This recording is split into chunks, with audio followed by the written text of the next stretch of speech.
आदाब, नमस्कार, सत श्री अकाल। दोस्तों, आ गई है आपकी दोस्त बेनज़ीर टॉक्स लेकर। एक अभिनेत्री जो देव आनंद के लिए ताउम्र कुमारी रही। जी हाँ, आज का मौजू, आज की गुफ्तगू देव आनंद साहब पर है। मुंबई 3 दिसंबर की वो तारीख है जिस दिन देव आनंद साहब ने इस दुनिया को अलविदा कहा। इस दुनिया से विदा लिए उन्हें बहुत साल हो गए, लेकिन आज भी वो हर सिने प्रेमी के दिल में बसते हैं। धर्मदेव आनंद उर्फ देव आनंद। आइए देव साहब के जीवन से जुड़े कुछ पहलुओं से रूबरू होते हैं।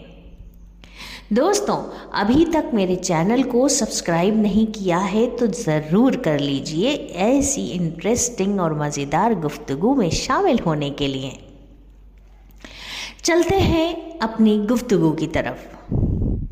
कहते हैं, जब देव साहब मुंबई आए थे, उनकी जेब में सिर्फ 30 रुपये थे। इसके बाद उन्होंने अपनी मेहनत और काम के प्रति निष्ठा से इन 30 रुपयों को लाखों में बदल दिया। देव आनंद का जन्म 26 सितंबर 1923 को पंजाब के शकरगढ़, अब पाकिस्तान में है। देव साहब को स्कूल में डीडी कहकर पुकारा जाता था। उनका पूरा नाम धर्मदेव आनंद था, लेकिन बच्चे उन्हें डीडी कहकर बुलाते थे। फिल्मों में कदम रखने से पहले और बीए की डिग्री प्राप्त करने के बाद उन्होंने नेवी में भर्ती का प्रयास किया था, लेकिन असफल रहने के बाद उनके पिता ने उन्हें अपने ही ऑफिस में क्लर्क के काम पर रख लिया। लेकिन किस्मत को तो कुछ और ही मंजूर था और देव आनंद 22 की उम्र में मुंबई आ गए। वहाँ से उनका सफ़र कुछ ऐसा शुरू हुआ कि वो एक मिसाल बन गए।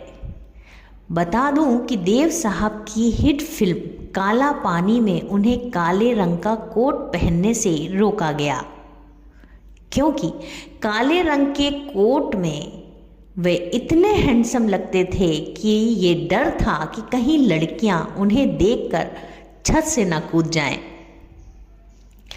करियर शुरू करने के 2 साल बाद ही फिल्म विद्या 1948 की शूटिंग के दौरान उन्हें सुरैया से प्यार हुआ। फिल्म के गाने किनारे किनारे चले जाएंगे में दोनों नाव पर सवार रहते हैं और नाव डूब जाती है। हीरो की तरह देव आनंद सुरैया को बचाते हैं और उसी वक्त उन्होंने सुरैया से शादी का फैसला कर लिया। देव साहब ने उन्हें फिल्म के सेट पर 3000 रुपये की एक अंगूठी देकर प्रपोज किया, लेकिन सुरैया की नानी इस शादी के खिलाफ थी। हालात कुछ ऐसे बने कि देव आनंद और सुरैया की राहें जुदा हो गई। लेकिन दिलचस्प बात यह भी है कि उसके बाद सुरैया ने किसी और से भी रिश्ता नहीं जोड़ा और वो ताउम्र कुंवारी रही।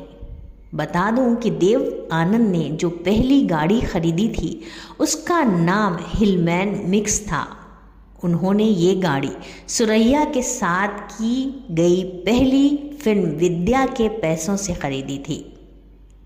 बहरहाल देव साहब की जिंदगी में तब कल्पना कार्तिक आ गई। दरअसल गुरुदत्त की पहली फिल्म बाजी में देव आनंद और कल्पना कार्तिक की जोड़ी को लोगों ने खूब पसंद किया।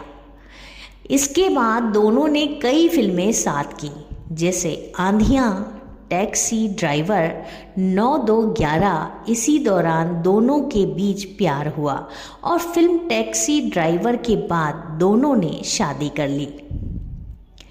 क्या आप जानते हैं कि फिल्म ज्वेल थीफ में उन्होंने जो कैप पहनी थी वो कोपेनहेगन से मंगवाई गई थी। सुबोध मुखर्जी की फिल्म जंगली और नासिर हुसैन की फिल्म तीसरी मंजिल के लिए पहली पसंद देव आनंद थे, लेकिन निर्माताओं के साथ मतभेद की वजह से उन्होंने दोनों फिल्में करने से मना कर दिया। शम्मी कपूर को मौका मिला और वे बन गए याहू स्टार। देव आनंद एक ऐसे अभिनेता हैं जिन्होंने बिग बी को छोड़कर हर बड़े स्टार के साथ काम किया। अमिताभ बच्चन जिस जंजीर फिल्म से स्टार बने, उसके लिए देव आनंद को अप्रोच किया गया था। जून 1975 में उस वक्त के प्रधानमंत्री इंदिरा गांधी ने जब देश में आपातकाल लगाने का ऐलान किया तो देव आनंद ने फिल्म जगत के अपने कुछ दोस्तों के साथ मिलकर उसका पुरजोर विरोध किया था। बाद में जब आपातकाल खत्म हुआ और देश में चुनावों की घोषणा हुई तो उन्होंने अपने प्रशंसकों के साथ जनता पार्टी के चुनाव प्रचार में भी हिस्सा लिया। बाद में उन्होंने नेशनल पार्टी ऑफ इंडिया के नाम से एक राजनीतिक दल की भी स्थापना की, लेकिन कुछ समय बाद उसे भंग कर दिया। उसके बाद भले ही वो राजनीतिक रूप से सक्रिय न रहे हों, लेकिन समय समय पर विभिन्न राजनीतिक मसलों पर अपनी बेबाक राय रखते रहे। देव साहब की फिल्म हरे राम हरे कृष्ण में उनकी बहन का रोल करने के लिए कोई स्थापित अभिनेत्री तैयार नहीं थी। कई नई लड़कियों के स्क्रीन स्टेट के बाद भी उन्हें मन मुताबिक चेहरा नहीं मिल रहा था। उसी दौरान में एक दिन वो एक पार्टी में जीनत अमान से मिले। वो मिस एशिया का खिताब जीत कर आई थी। देव साहब उनसे बातचीत कर रहे थे कि जीनत ने अपने हैंडबैग से सिगरेट निकाल दी। उनकी यही अदा देव साहब को भा गई और उन्होंने जीनत को अपनी फिल्म में के लिए साइन कर लिया। सभी जानते हैं कि मोहम्मद रफ़ी ने देव साहब की बहुत सारी फिल्मों में अपने सदाबहार गीतों को अपनी आवाज़ दी है। ये जानकारी बहुत कम लोगों को होगी कि देव आनंद ने भी रफ़ी के लिए गाना गाया है। इन दोनों ने वर्ष 1966 में बनी फिल्म प्यार मोहब्बत में साथ में गाया था। देव आनंद ने एक बार 31 जुलाई को रफ़ी की पुण्यतिथि पर आयोजित समारोह में लोगों से इस राज को साझा किया था। उन्होंने बताया था, मैंने कभी गाना नहीं गाया, लेकिन रफ़ी के गाने प्यार मोहब्बत के सिवा ये ज़िंदगी क्या ज़िंदगी में जो हुर्रे हुर्रे है वो मेरी आवाज़ है, मैंने बस उतना ही गाया। 4 बार फिल्म फेयर पुरस्कार जीत चुके देव आनंद को भारतीय सिनेमा में उल्लेखनीय योगदान देने के लिए वर्ष 2001 में भारत सरकार ने प्रतिष्ठित पद्म भूषण सम्मान से नवाजा।